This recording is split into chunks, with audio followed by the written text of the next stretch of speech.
आपका ICIT online classes में स्वागत है।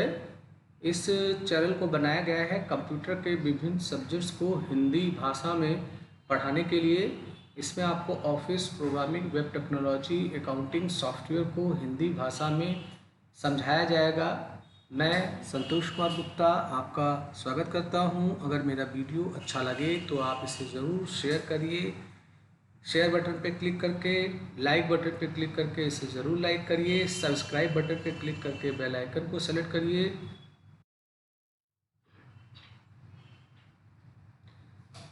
इससे कोई नया वीडियो मैं बनाऊंगा तो उसका अलर्ट आपको तुरंत मिल जाया करेगा।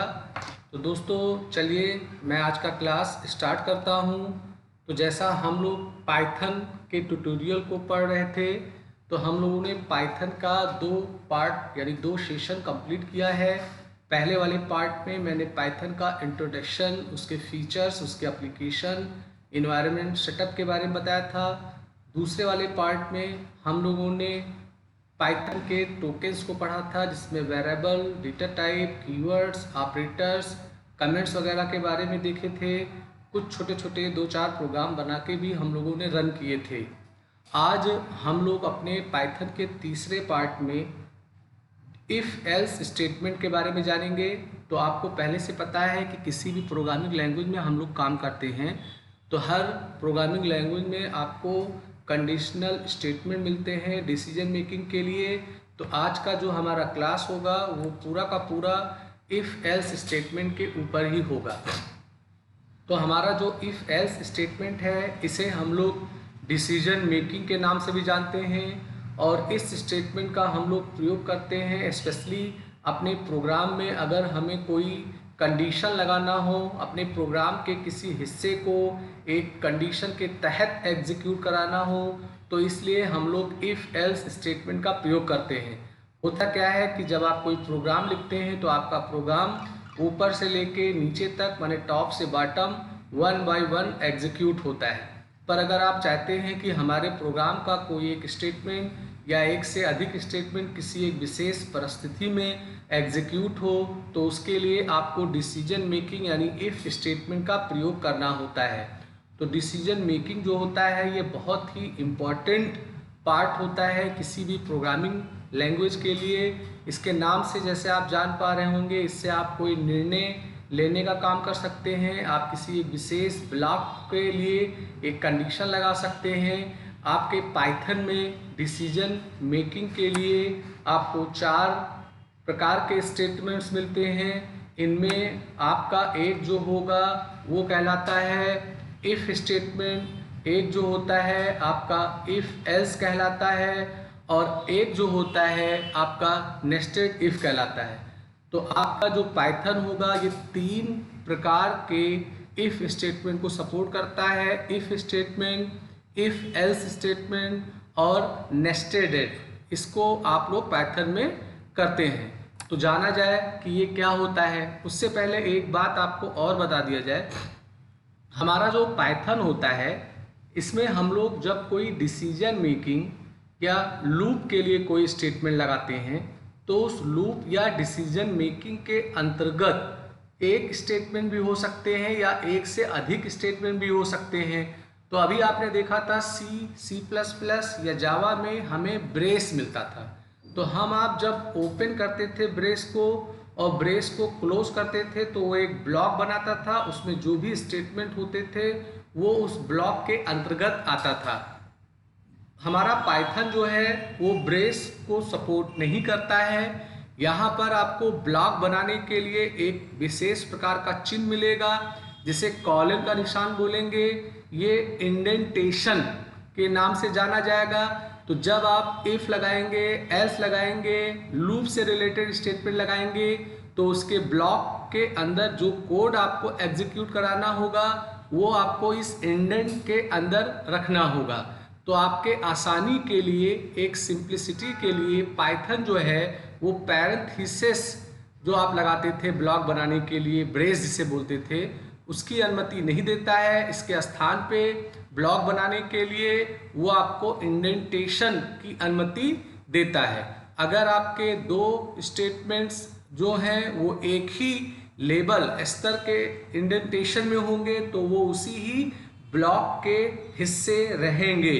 तो आगे आप अभी देखेंगे कि इस इंडेंटेशन का हम लोग प्रयोग कैसे करते हैं।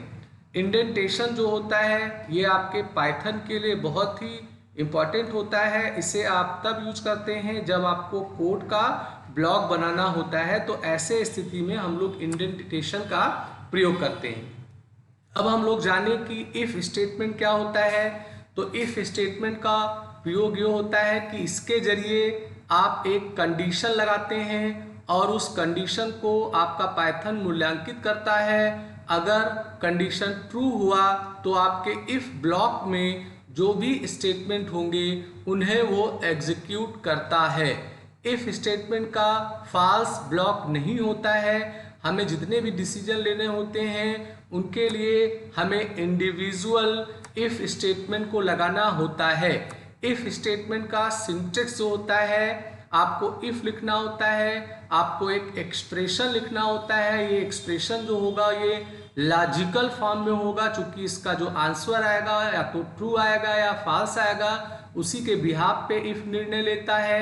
इफ के साथ ये दो कॉलन जो है ये इंडेंट का काम कर रहा है। तो इस इंडेंट के अंतर्गत जितने भी स्टेटमेंट आप लिखेंगे वो इस इफ के ब्लॉक में होगा। तो जब आप इफ स्टेटमेंट लिख के एक्सप्रेशन लिखने के बाद एक कॉलन का निशान लगा के इंटर करते हैं तो आगे से थोड़ा स्पेस हो जाता है और जो स्टेटमेंट लिख के फिर इंटर करेंगे और इस स्पेस के एक लेबल में जितने भी स्टेटमेंट होंगे वो आपके इस इफ के ब्लॉक के अंतर्गत यूज होते हैं। तो ये हमारा इफ स्टेटमेंट है जिसे हम लोग पाइथन में यूज करते हैं। तो चलिए अभी कुछ प्रोग्राम्स हैं, इन प्रोग्राम को हम लोग लाइव पाइथन में एग्जीक्यूट करके देख लेते हैं। यहाँ फिलहाल मैं इम्प्लीमेंट करने जा रहा हूँ कि इफ स्टेटमेंट का प्रयोग हम आप पाइथन में कैसे करते हैं। तो इसके लिए एक छोटा सा प्रोग्राम है जिसे मैंने पहले से ही बना रखा है। तो अगर आप देखिए तो इस प्रोग्राम में इसका थोड़ा मैं फॉन्ट साइज बड़ा कर देता हूँ जिससे आपको ये थोड़ा सा सही दिखाई देगा। तो यहाँ अगर आप देखें तो यहाँ मैंने एक n वेरिएबल लिया है और n वेरिएबल में मैं वैल्यू एक इनपुट कर रहा हूँ। तो अगर आप देखो तो यहाँ एक इनपुट कीवर्ड का प्रयोग किया गया है। तो अगर आप पाइथन में कोई वैल्यू इनपुट कराना चाहते हैं तो उसके लिए हम लोग इनपुट एक फंक्शन है, इसका हम लोग प्रयोग करते हैं। और जो वैल्यू हम इनपुट करेंगे वो चूंकि इंटीजर टाइप का हो इसलिए आगे यहाँ पे इंट लिखा हुआ है। तो ये एक मेथड है कोई वैल्यू इनपुट कराने के लिए। तो सबसे पहले लाइन से क्या होगा कि आपका पाइथन आपसे एक इंटीजर वैल्यू पूछेगा। अब मैंने यहाँ पे इफ कंडीशन लगाया है और इफ कंडीशन में मैंने चेक किया है कि जो मैं n में वैल्यू इनपुट करूंगा क्या वो बड़ा या बराबर 0 के है। अगर ये कंडीशन ट्रू है तो देखिए यहाँ इंडेंट का निशान लगा है। तो इसके इनर में यहाँ मैंने प्रिंट कराया है नंबर इज पॉजिटिव। तो इससे क्या होगा कि आप जब कोई इंटीजर नंबर इनपुट करेंगे अगर वो नंबर इस कंडीशन को फॉलो करेगा मतलब ट्रू होगा तो मैसेज लिख के आएगा नंबर इज पॉजिटिव। चूंकि इसका कोई फॉल्स ब्लॉक नहीं है इसलिए अगर आप फॉल्स वैल्यू इनपुट करेंगे तो ये कोई भी मैसेज आपको नहीं डिस्प्ले कराएगा। तो ये हमारा है। तो देखिए मैं इस प्रोग्राम को एग्जीक्यूट करता हूं तो आप देखो कि इसका रिजल्ट क्या आता है। तो देखिए रिजल्ट्स में आ रहा है कि आपसे ये एक नंबर मांग रहा है। मैंने मान लेते हैं यहाँ पे 4 दे दिया। तो चूंकि 4 पॉजिटिव नंबर है, 0 से बड़ा है, इसलिए यहाँ पे एक मैसेज आ गया कि ये पॉजिटिव है। पर अगर मैं इसी को दोबारा एग्जीक्यूट करता हूँ और एग्जीक्यूट करने पे कोई निगेटिव वैल्यू देता हूँ तो यहाँ हमें ये कोई भी मैसेज नहीं देता है। क्योंकि हम लोगों ने यहाँ इफ का ट्रू ब्लॉक तो बना रखा है, इसका फॉल्स ब्लॉक हमने नहीं बनाया।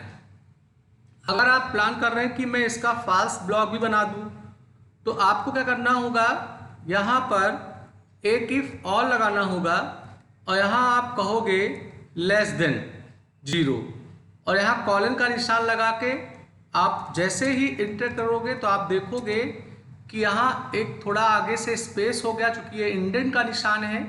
अब इस लेबल में जो भी स्टेटमेंट आप लिखोगे वो इस इफ वाले ब्लॉक में रहेगा। तो मैं ऊपर वाले प्रिंटफ स्टेटमेंट को कॉपी करके यहाँ पेस्ट कर देता हूँ और यहाँ पर मैं मैसेज दे देता हूँ कि ये निगेटिव वैल्यू है अगर 0 से छोटा है। तो यहाँ हमें ट्रू के लिए भी इफ लगाना पड़ा, फॉल्स के लिए भी इफ लगाना पड़ा। तो अब मैं अगर इस प्रोग्राम को रन करता हूँ तो ऐसे स्थिति में अगर आप कोई निगेटिव वैल्यू देंगे तो उसके लिए भी एक सुटेबल मैसेज ये देगा। तो इफ के साथ क्या होता है कि आप जितने भी वर्क कराना चाहते हैं सबके लिए एक इंडिविजुअल इफ स्टेटमेंट हमें लगाना होता है। ऐसे ही आपका एक होता है if else statement. If else statement में क्या होता है कि आप इसमें ट्रू के लिए कंडीशन लगाते हैं और फॉल्स के लिए भी एक ब्लॉक हम लोग एल्स के अंतर्गत बताते हैं। तो यहाँ हमारा ट्रू और फॉल्स ब्लॉक दोनों होता है, तो ये इसका हमें बेनिफिट मिलता है। तो अगर आप देख पा रहे होंगे तो यहाँ मैंने इफ के साथ एक एक्सप्रेशन लगाया है, फिर यहाँ मैंने स्टेटमेंट लिखा है, एल्स के साथ फिर स्टेटमेंट लिखा है। तो इसका मतलब अगर कंडीशन ट्रू है तो इस ब्लॉक को एग्जीक्यूट करेगा, अगर फॉल्स है तो वो आपके इस ब्लॉक को एग्जीक्यूट करेगा। तो अगर आपको लगता है कि हमें अपने प्रोग्रामिंग में इफ के साथ ट्रू और फॉल्स ब्लॉक दोनों हमें बताना है, तो ऐसे स्थिति में आप इफ एल्स स्टेटमेंट का प्रयोग कर सकते हैं। तो जैसे आप देख रहे होंगे यहाँ पर मैंने एक प्रोग्राम बनाया हुआ है। इस प्रोग्राम में मैं एक नंबर इनपुट कर रहा हूँ, कंडीशन चेक कर रहा हूँ कि वो नंबर 0 से बड़ा या इक्वल हो तो वो प्रिंट करेगा पॉजिटिव, और अगर ऐसा नहीं होता है तो वो प्रिंट करेगा निगेटिव। तो यहाँ मुझे दोबारा इफ नहीं लगाना पड़ा, ये इस इफ का फॉल्स ब्लॉक हो गया और एल्स के साथ भी इंडेंट का निशान लगता है और जो इसके इंडेंट के लेबल में आप लिखते हो वो इसके ब्लॉक में आता है। तो इस प्रोग्राम को मैं अगर एग्जीक्यूट करता हूँ तो देखिए क्या होता है। तो यहाँ भी आपसे वो एक नंबर पूछेगा, नंबर मैंने पॉजिटिव दिया तो बता रहा है कि पॉजिटिव है। अब मैं इस प्रोग्राम को दोबारा रन करता हूँ, यहाँ कोई नंबर मैं निगेटिव देता हूँ तो वो आपको बताएगा कि ये नंबर निगेटिव है। तो ये हो जाता है आपका इफ स्टेटमेंट के साथ एल्स। तो अगर आप केवल इफ लगा रहे हो तो आपको हर डिसीजंस के लिए आपको एक सेपरेट कंडीशन लगाना होगा, और अगर आपको लगता है कि हमारे प्रोग्राम में हमें एक ट्रू और एक फॉल्स का ब्लॉक चाहिए तो ऐसी स्थिति में हम लोग इफ एल्स स्टेटमेंट का प्रयोग कर लेते हैं।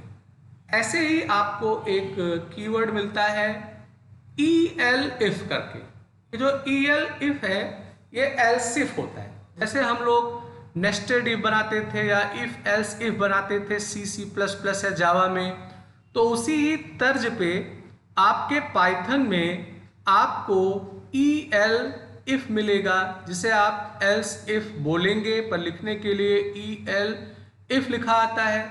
तो अगर आपको अपने प्रोग्राम में बहुत सारे डिसीजंस को लेना है और सबके लिए अलग अलग एक एक्सप्रेशन है, तो ऐसे स्थिति में हम आप ELF का प्रयोग करते हैं। जैसे देखिए इफ एक्सप्रेशन 1 ये ट्रू होगा तो ये काम करेगा।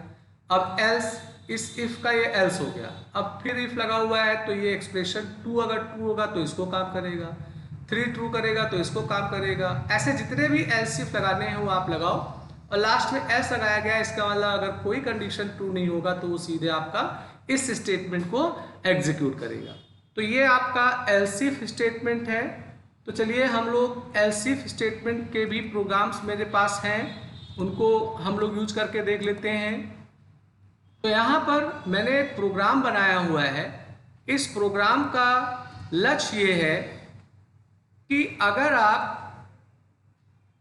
मैं चाहता हूँ कि मैं कोई नंबर इनपुट करूँ और वो नंबर एज ए मार्क्स काम करेगा और आपका वो मार्क्स के डिपेंड ग्रेड को दिखाएगा।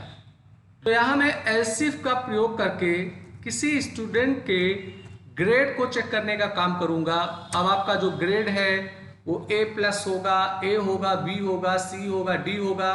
तो यहाँ मैंने एक इनपुट का काम किया है, इसमें मैं इंटर मार्क्स मांग रहा हूँ। यहाँ मैंने कंडीशन लगाया है कि अगर n की वैल्यू माने मार्क्स की वैल्यू 90 से अबव होगा तो ग्रेड A+ आएगा, एल्स इफ अगर 80 के अबव है तो ये आएगा। ऐसे करके मैंने सारे कंडीशन यहाँ लगा दिए हैं।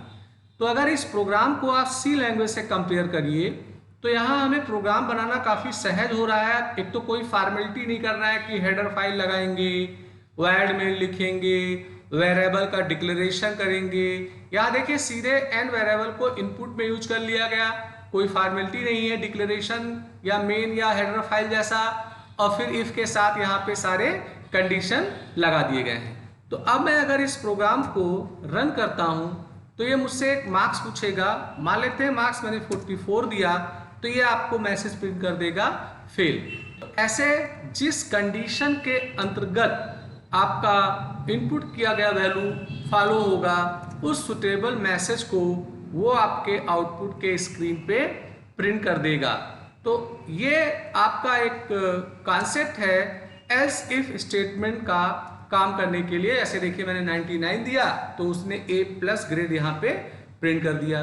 तो इस तरीके से दोस्तों मैंने आपको पहले इफ बताया, फिर इफ एल्स बताया, फिर आपको मैंने एल्स इफ स्टेटमेंट के बारे में बताया, और फिर मैंने उनके एक एक प्रोग्राम भी आपको बना के दिखाए जिससे आपको आइडिया लगे कि ये किस तरीके से काम करते हैं। अब देखिए मैं आपके प्रैक्टिस के लिए आपको 4 क्वेश्चन दे रहा हूँ। मैं चाहूँगा कि जो भी मेरे व्यूअर हैं इन क्वेश्चन को हल करें पाइथन में, और मेरे पर्सनल व्हाट्सएप नंबर पे आप इसे शेयर कर सकते हैं, या मेरा व्हाट्सएप नंबर नहीं है तो कमेंट बॉक्स में मैसेज लिख के आप मुझसे व्हाट्सएप नंबर ले सकते हैं, या कमेंट बॉक्स में ही इसके आंसर को आप सबमिट कर सकते हैं। तो पहला क्वेश्चन ये होगा कि आपको 2 नंबर इनपुट करना है, पता करना है कौन बड़ा है। अगला ये होगा कि आपको इनपुट करना है लेंथ एंड ब्रेथ। अब अगर लेंथ और ब्रेथ इक्वल है तो वो स्क्वायर प्रिंट करेगा, और अगर इक्वल नहीं है तो प्रिंट करेगा कि रेक्टेंगल है। एक दुकान है वो 5% की डिस्काउंट दे रहा है, पर डिस्काउंट तब देगा जब आपकी क्वांटिटी परचेज करने वाले सामान की मात्रा 1000 से कम होगी। तो आपको करना क्या है, केवल क्वांटिटी को इनपुट कराना है और क्वांटिटी को जांचना है कि वो 1000 से ज़्यादा है कि नहीं। अगर 1000 से ज़्यादा है तो जो भी उसका पेमेंट हो रहा है उसमें आपको 5% का रिलैक्सेशन देना होगा। ऐसे ही आपको 3 कैंडिडेट्स के एज इनपुट करने हैं और उनमें आपको पता करना है कि कौन सबसे बड़ा है, माने ओल्डेस्ट है, पहला वाला एज है कि दूसरा वाला है कि तीसरा वाला है। तो दोस्तों इस प्रोग्राम को आप बनाइएगा। तो आज मैंने आपको ये बातें सिखाई। अगर मेरा वीडियो आपको अच्छा लगे तो इसे लाइक शेयर सब्सक्राइब जरूर करिए, बेल आइकन को सेलेक्ट करिए। आज का जो क्लास था इसमें हम लोगों ने डिसीजन मेकिंग के संबंधित चीज़ों को सीखा। आगे का जो हमारा क्लास होगा उसमें मैं आपको बताऊंगा लूप के बारे में कि पाइथन में हम लोग लूप को कैसे यूज करते हैं। Thank you.